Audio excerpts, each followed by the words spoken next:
Good morning, students. Let us start the remaining portion of exercise 4.2. Two questions are remaining in this exercise, question number 5 and 6. Let us start. The quadratic equation we are studying for the last 2-3 days. Question number 5. The altitude of a right triangle is 7 centimeter less than its base. देखिए एक right triangle की बात आई। Right triangle वो होती है जिसमें एक angle 90 होता है, ये वाला हाइपोटेन्यूज होता है, पता है आपको सबको। इसको बेस बोलते हैं और जो ऊपर ये बच गया ये परपेंडिकुलर होता है, परपेंडिकुलर या हाइट। तो देखिए क्या कहता है, अल्टीट्यूड, इसको अल्टीट्यूड भी बोलते हैं। ऊपर से जो कि ये परपेंडिकुलर है, बेस के ऊपर परपेंडिकुलर अगर डाला जाए तो this is also known as altitude या हाइट या परपेंडिकुलर, तीनों एक ही नाम है इसके। ठीक है, तो altitude is 7 centimetre less than base. Base से, बेस का नाम बाद में आया है इस लाइन में, तो let base is equal to x centimetre. मान लीजिए बेस है इसका x सेंटीमीटर, ओके। और परपेंडिकुलर या जो अल्टीट्यूड है वो उससे कितना कम है, 7 लेस, तो ये वाली कितनी हो जाएगी, इससे 7 कम हो जाएगी। तो अल्टीट्यूड देखो कितना होगा, अल्टीट्यूड इज इक्वल टू इससे 7 कम हो जाएगा। दो बातें हो गई, बेस से 7 कम है अल्टीट्यूड, एंड जो रिमेनिंग पोर्शन है hypotenuse, if the hypotenuse is 13 centimetre, ये तो क्लियर दे दिया। हाइपोटेन्यूज कितना दे रखा है, hypotenuse is equal to 13 centimetre. तो तीनों चीजें होगी हमारे पास, भले ही वो अननोन है कि ये x है, ये x - 7 है, ये 13 है, लेकिन तीनों चीजों के बारे में पता तो लग गया, मतलब इनका जिक्र तो हो रहा है तीनों का। तो यूजिंग पाइथागोरस, ये आपको पहले से पता है, जब भी राइट ट्रायंगल होती है और साइड्स की बात होती है तो पाइथागोरस प्रॉपर्टी लग जाती है। Using Pythagoras property, Pythagoras property क्या कहती है, hypotenuse square is equal to perpendicular square plus base square. Hypotenuse देखो कितना है 13, तो 13 का स्क्वायर किया। परपेंडिकुलर कितना है x - 7 या अल्टीट्यूड कह लो, और बेस कितना है x, तो ये हो गया 13 का स्क्वायर करो 169। इसका स्क्वायर है, आइडेंटिटी ओपन करेंगे, a square plus b square minus 2ab। देखना कैसे होगा, x स्क्वायर 7 का स्क्वायर करेंगे 49 प्लस आता है, पर ये a square plus b square minus 2ab, 7 का स्क्वायर 49, 2ab करेंगे, 2ab तो 14x माइनस किया, और ये प्लस का x स्क्वायर। देखिए कैसे होगा, x स्क्वायर और x स्क्वायर कितने बनेंगे, 2x स्क्वायर, माइनस के कितने हैं 14x, प्लस के कितने हैं 49, और माइनस के ये 169 लगाएंगे तो माइनस के, और लेफ्ट साइड में 0 बच जाएगी। क्या बन गया, अब इसको इधर रखो या 0 को इधर रखो, इसका कोई फर्क नहीं पड़ता है। 0 को मैं इधर राइट में रखूं, इसको लेफ्ट में, no change of sign will be there, क्योंकि 0 तो इज इक्वल टू में, चाहे वो उधर रखो चाहे इधर रखो। तो ये क्या बन जाएगी, 2x स्क्वायर माइनस के 14x, और माइनस के बच गए 120, 169 में से 49 गए तो ये 120 बचेगा। अब देखिए क्या है कि इस पूरी इक्वेशन में मुझे 2 कॉमन लग रहा है, 2 से डिवाइड ये हो सकता है, तो डिवाइडिंग बाई 2 लिख देना, डिवाइडिंग बाई 2, तो क्या बचेगा, x square minus 7x minus के 60 इज इक्वल टू 0। 2 से भाग दे दिया सबको। अब इसकी स्प्लिटिंग कर देंगे, x स्क्वायर 7 के 2 टुकड़े करो, जिनको मल्टीप्लाई करें तो 60 और जोड़े तो 7, देखना ये बन जाएंगे माइनस के 12 और प्लस के 5 माइनस के 60 इज इक्वल टू।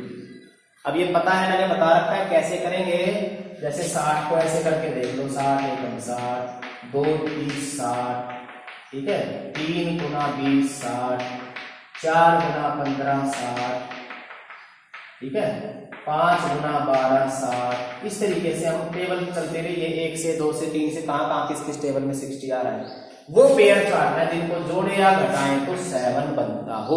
तो 7 कहां बन रहा है, 12 और 5 में आता है, 7 घटाने पर आता है, लेकिन माइनस के 7 है तो माइनस का बड़ा ले लिया, प्लस का छोटा ले लिया। इन दोनों में से कॉमन x, तो x - 12 आ गया। इन दोनों में से कॉमन 5, फिर से x - 12 बचेगा अंदर। ठीक है ना। अब ये लग रहा है आपको सेम है, तो इसका मतलब सब कुछ सही हो रहा है।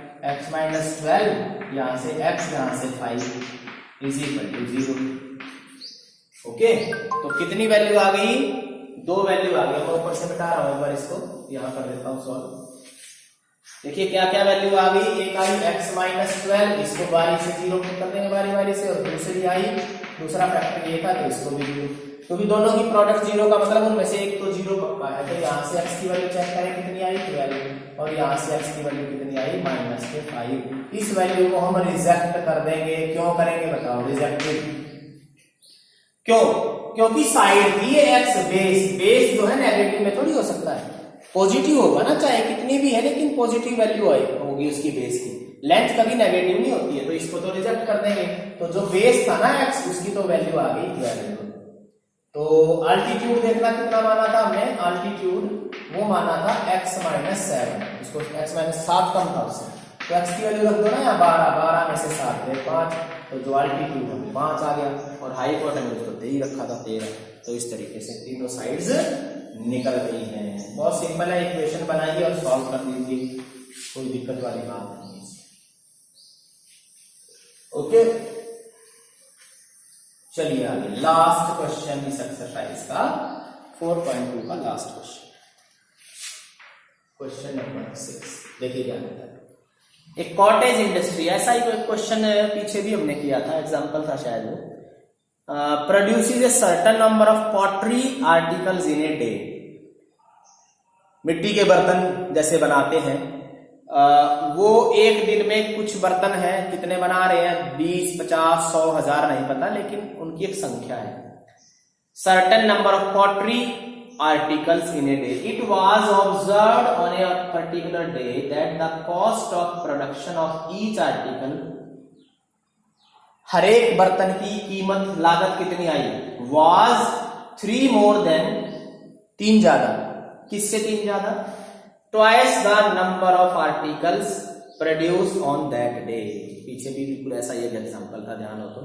एक बर्तन की कीमत कितनी है, कितनी लागत उसके ऊपर आती है, ये लगा लो, कितनी लागत आती है, जितने बर्तन उस दिन बने, मान लो 20 बने, उसका कर दो डबल, लिखा है इसने ट्वाइस, तो डबल हो गया 20 का दूना 40, और उससे 3 ज्यादा +3, यानी कि 40 + 3 43।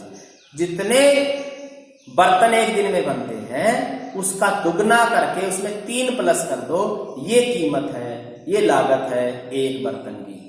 ठीक है, if the total cost of production on that day, ऐसा क्वेश्चन किया है हमने एग्जांपल में, तो 90 रुपए टोटल कॉस्ट आई एक दिन में। The total cost of production on that day was 90, find the number of article produced and the cost of each article. सही है। लेट नंबर ऑफ आर्टिकल्स, मतलब कोई सामान बना रहे हैं, बर्तन बना रहे हैं, खिलौना बना रहे हैं, कुछ भी बना रहे हैं। Let number of articles on a day, एक दिन में कितने खिलौने, कितने बर्तन, क्या कुछ बनते हैं, मान लीजिए x। फिर है कॉस्ट ऑफ 1 आर्टिकल, एक जो आर्टिकल है, वस्तु है, बर्तन है, चीज है, उसकी कीमत कितनी है, इसके डबल से 3 ज्यादा।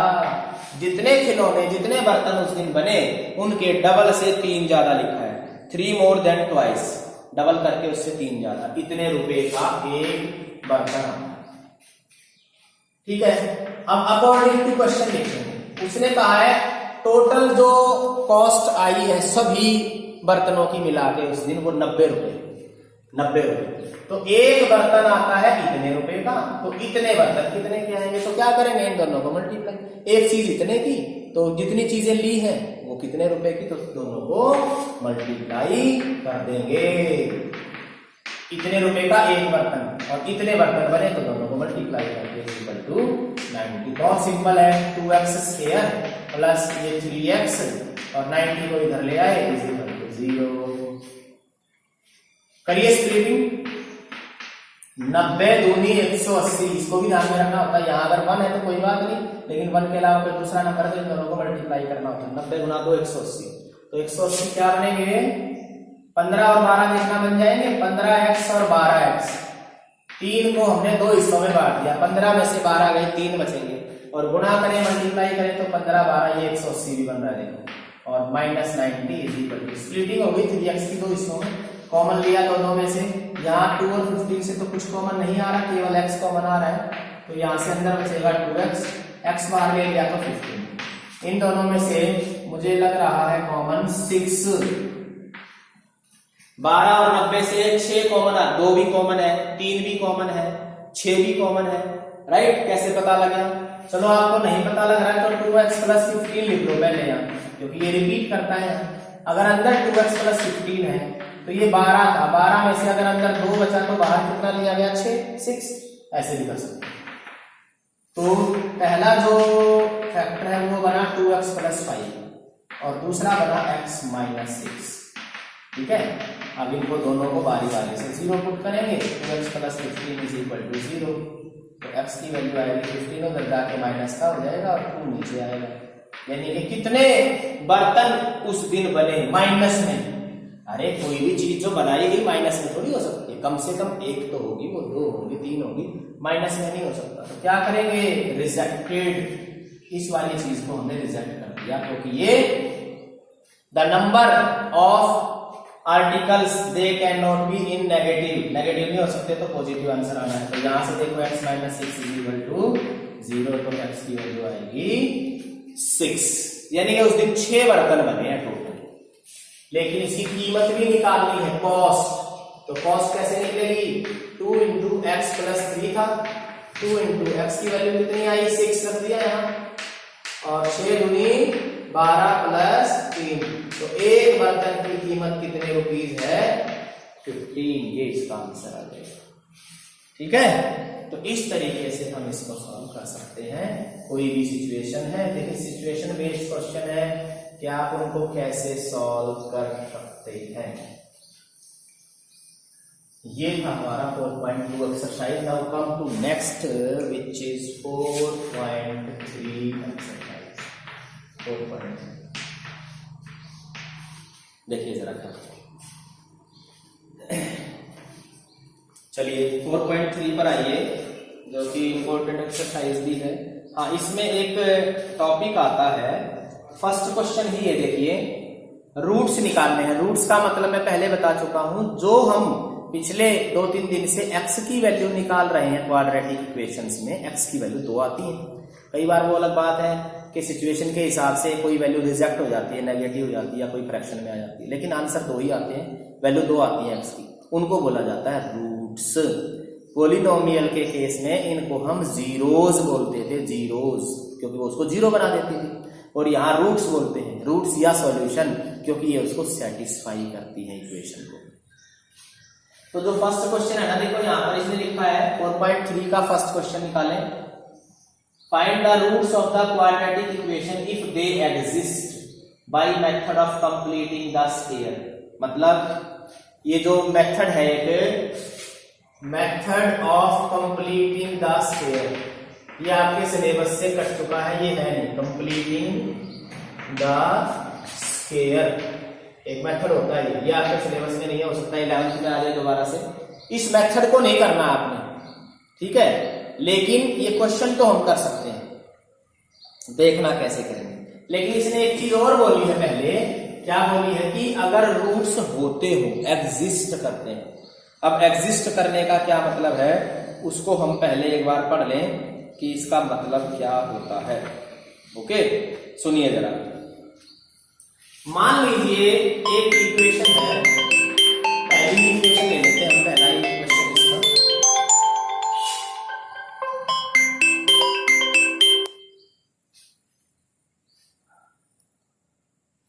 हम इसका पहला ही क्वेश्चन ले लेते हैं, ओके, जो कि क्या है 2x square minus 7x plus 3 is equal to 0। बहुत इंपॉर्टेंट बात पढ़ रहे हैं आज हम।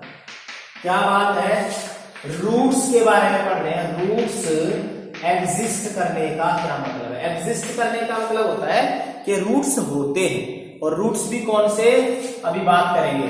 रूट्स एग्जिस्ट करने का क्या मतलब, यानी कि रूट्स होते हैं या नहीं होते। सुनिए, ये वाली जो चीज है, इसको हम, इस नंबर को, जो x का जो कोफिशिएंट है, इसको बोलते हैं a। ये तो हम पहले से जानते हैं, पॉलिनोमियल में भी पढ़ा है। जो यहाँ x का कोफिशिएंट है इसको हम बोलते हैं b माइनस का 7 और जो कांस्टेंट बचता है उसको बोलते हैं c। ये सब हमें पता है, a b c ये तीनों वैल्यूज होती है। एक नया वर्ड आपके सामने आएगा जिसको हम d से डिनोट करते हैं और उसका नाम है डिस्क्रिमिनेंट। याद कर ले, एक नया वर्ड है डिस्क्रिमिनेंट। डिस्क्रिमिनेंट एक वर्ड है, उसको शॉर्ट में कैपिटल डी से डिनोट करते हैं। इसकी एक वैल्यू होती है फार्मूले में, एक फार्मूला है इसका। क्या है वो formula? B square minus 4ac। इस डी को निकालेंगे इस फार्मूले में वैल्यू पुट करके, ये डी बताएगा कि रूट्स कैसे होने वाले हैं। रूट्स कैसे होंगे, कैसे? बी की वैल्यू पुट कर दो, कितना है भाई? माइनस का 7 और ऊपर हो गया square -4 a and c। a की वैल्यू कितनी है? 2। c की वैल्यू कितनी है? 3।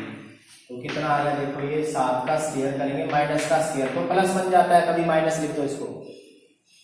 7 का स्क्वायर 49, माइनस का स्क्वायर प्लस 4 की 12, 12 दूनी 24। तो ये कितना आ गया? 49 में से 24 घटाएंगे तो 25।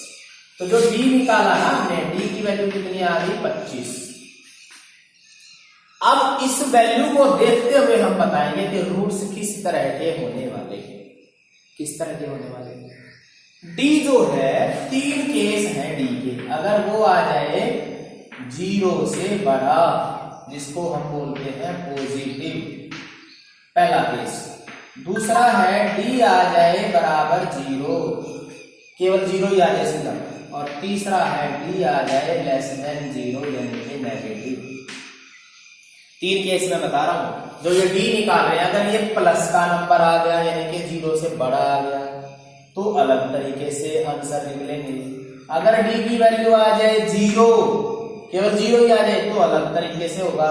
और डी की वैल्यू आ जाए नेगेटिव माइनस की, यानी कि 0 से छोटी आ जाए डी की वैल्यू तो अलग तरीके से होगा। इस वाले केस में मैं बता रहा हूं, पहले एक बार यहां से मिटा लेता हूं मैं ये वैल्यू जो है 25 आई, डी इज इक्वल टू 25। तो इस वाले केस में देखो क्या होगा? Roots are real and different. ध्यान से देख लो, बहुत इंपॉर्टेंट चीज है, 11th में भी पढ़नी है आपने। जब d की वैल्यू 0 से बड़ी आ जाए यानी कि पॉजिटिव आ जाए, तो उस केस में जो इक्वेशन के रूट्स होंगे, यानी कि x की जो वैल्यू निकलेगी वो कैसी होंगी? डिफरेंट। डिफरेंट का मतलब दोनों अलग अलग होगी। x की वैल्यू जैसे -3 आ गई और 4 आ गई, दोनों अलग अलग आएगी। या हो सकता है एक प्लस का 3 आ जाए, एक माइनस का 3, वो भी हो सकता है, वो भी डिफरेंट है। यानी कि दोनों वैल्यू अलग अलग आएंगी x की। और रियल का मतलब क्या है? यहाँ पर जो भी आज तक आपने नंबर्स पढ़े हैं मोस्टली वो रियल ही पढ़े हैं 9th क्लास तक, चाहे वो रैशनल है, इरेशनल है, होल नंबर है, इंटीजर है, फ्रैक्शन, कुछ भी नंबर है तो वो सारे रियल नंबर हैं। तो दोनों वैल्यू रियल होगी और दोनों डिफरेंट होंगी। जब d की वैल्यू 0 आ रही है तो क्या होगा? यहां भी कैसी वैल्यू आएंगी? दोनों रियल एंड दोनों क्या होंगी? Equal. Real and equal. d के 0 आने के केस में दोनों वैल्यू कैसी होगी? Real and equal. अब इक्वल का मैं मतलब बता रहा हूं, जैसे दोनों वैल्यू 4 4 आ जाए या दोनों वैल्यू -5 आ जाए, सेम आ जाए, उसको बोलते हैं इक्वल रूट्स। Equal roots. और जब d की वैल्यू आ जाए नेगेटिव तो इसको हम कहेंगे नो रियल रूट्स, या इसको एक और भी नाम दिया जाता है इमेजिनरी रूट्स। इमेजिनरी का मतलब काल्पनिक है, वो हमने निकालने नहीं है, ऐसे छोड़ देंगे लिख के। कब छोड़ देंगे लिख के? ऐसे ही जब d की वैल्यू नेगेटिव आ जाए ना, कहिए जब d की वैल्यू निकाल रहे हैं हम, जब ये कैपिटल D की वैल्यू नेगेटिव आ जाएगी तो उस केस में हम ये लिखेंगे नो रियल रूट्स या इमेजिनरी रूट्स। ठीक है? तो रूट्स कब एग्जिस्ट करते हैं? रूट्स एग्जिस्ट करते हैं, रियल रूट्स की बात हो रही है इन दो केस में। d की वैल्यू नेगेटिव आते ही छोड़ देंगे, ये लिख के कि रूट्स इमेजिनरी है, निकालने नहीं है। तो एग्जिस्टेंस की जब बात आएगी आपके इसमें, तो जब d की वैल्यू पॉजिटिव आए या d की वैल्यू 0 आए, उस केस में ही आपको ये रूट्स निकालने हैं। ठीक है, ये नोट कर ले अच्छे से बड़े ध्यान से कि इस डी का मतलब क्या है। कैपिटल डी डिस्क्रिमिनेंट है, इसकी वैल्यू निकालने से हमें तुरंत पता लग जाएगा कि रूट्स किस तरीके से होने वाले हैं। क्या वे दोनों बराबर आएंगे, क्या वे अलग अलग आएंगे, या इमेजिनरी रूट्स हैं। अब जैसे डी की वैल्यू यहाँ इस केस में 25 आ गई, 25 आप आते ही आप क्या लिख देंगे, 0 से बड़ा है भैया, पॉजिटिव है, तो कैसे रूट्स होंगे, लिख देंगे रूट्स एग्जिस्ट। रूट्स जो है एग्जिस्ट करते हैं, एग्जिस्ट करने का मतलब वैल्यू आएंगी, अब वो वैल्यू निकालनी है। अब निकालनी कैसे है, 2x² - 7x + 3 = 0 था ना, ये था, ठीक है। अब इसके दो मेथड हैं, एक तो स्प्लिटिंग मिडल टर्म, वो तो हमें आता है पीछे से, कैसे करते हैं स्प्लिटिंग मिडल टर्म, 3 लाइनों में इसको ब्रेक कर देते हैं बस 2 हिस्सों में और कॉमन लेके निकाल देते हैं। एक और फार्मूला मैं अभी बता रहा हूं जिसको बोलते हैं क्वाड्रेटिक फॉर्मूला, इससे करेंगे हम इसको क्वाड्रेटिक फार्मूले से। दो मेथड है इक्वेशन को सॉल्व करने के, क्वाड्रेटिक इक्वेशन को, एक तो स्प्लिटिंग मिडल टर्म वो आता है आपको 899 से आता है 8 से। यहाँ क्या है, वहां हमने पॉलिनोमियल पढ़े थे 8 में 9 में जैसे है, वहां भी पॉलिनोमियल पढ़े, या इक्वेशन पढ़ रहे हैं, लेकिन स्प्लिटिंग हमें आता है, स्प्लिटिंग कैसे होता है वो तो 3 लाइन का क्वेश्चन तुरंत निकल जाएगा। लेकिन ये वाला फार्मूला हम कब अप्लाई करते हैं, जब हमें इसकी स्प्लिटिंग ना पता लग रही हो, प्रॉब्लम आ रही हो, नहीं ध्यान में आ रहा हो, तो ये फार्मूला अप्लाई करेंगे। इसमें क्या होता है, x की 2 वैल्यू निकलती है, ये हमें पता ही है, तो x की दोनों वैल्यू किस फार्मूले से निकलेंगे, वो एक फार्मूला बनाया गया है, ठीक है, वो मैं लिखवा रहा हूं क्या है, फार्मूला है -b, याद रखिए फार्मूला, ± √d अपॉन 2a, ये फार्मूला है, याद कर लेंगे अच्छे से इसको। x -b, फार्मूले में ही माइनस है, -b, प्लस और माइनस दो निशान लगाए, प्लस भी आएगा माइनस भी आएगा, दो निशान इसलिए क्योंकि दो वैल्यूज आएंगी, एक बार प्लस का साइन लेने से, एक बार माइनस का साइन लेने से। तो x की वैल्यू क्या है, -b ± √d अपॉन 2a। तो देखो कैसे निकलेगा, यही क्वेश्चन कर रहे हैं ना, -b बताओ, देखो b क्वेश्चन में b कितना है, -7 है, अंदर रखेंगे -7, ये माइनस फार्मूले का है, ये माइनस जो है b की वैल्यू है, और आगे है प्लस माइनस, d की वैल्यू बताओ कितनी रखें, d हमारा आया हुआ है 25, और अपॉन में है 2a, और a की वैल्यू कितनी है 2, आगे देखिए कैसे होगा, माइनस माइनस हो जाएगा प्लस का 7, प्लस माइनस 25 का रूट आपको पता ही है कितना होता है, 25 का अगर रूट लेते हैं तो 5 होता है, और अपॉन में आ जाएगा 2 × 4, ये। तो अगली लाइन देखिए क्या होगी, एक बार प्लस का साइन ले लेंगे तो 7 + 5 अपॉन में 4, 7 + 5 अपॉन 4, कॉमा लगाएंगे यानी कि दूसरी वैल्यू 7 माइनस का साइन लेंगे, अब 7 - 5 अपॉन, इसलिए दो अलग अलग वैल्यूज आएंगी, एक बार प्लस का साइन लेने से, एक बार माइनस का। 7 और 5 कितने होते हैं 12, तो 12 के अपॉन में 4 लिखेंगे, और यहाँ 7 में से 5 गए 2 के अपॉन में 4 लिखेंगे, तो ये कटेगा तो कितना आंसर आएगा 3, और ये कटेगा तो आंसर आएगा 1/2। तो एक आंसर इसका 1/2 है, और एक आंसर इसका 3 है। ये है बच्चे जिसका नाम है क्वाड्रेटिक फार्मूला। क्या नाम है इसका, क्वाड्रेटिक फार्मूला। तो फिलहाल मैं इतना ही करवा रहा हूं, इसको अच्छे से देख लें, बाकी हम इससे रिलेटेड कुछ क्वेश्चन कल करेंगे। Thank you.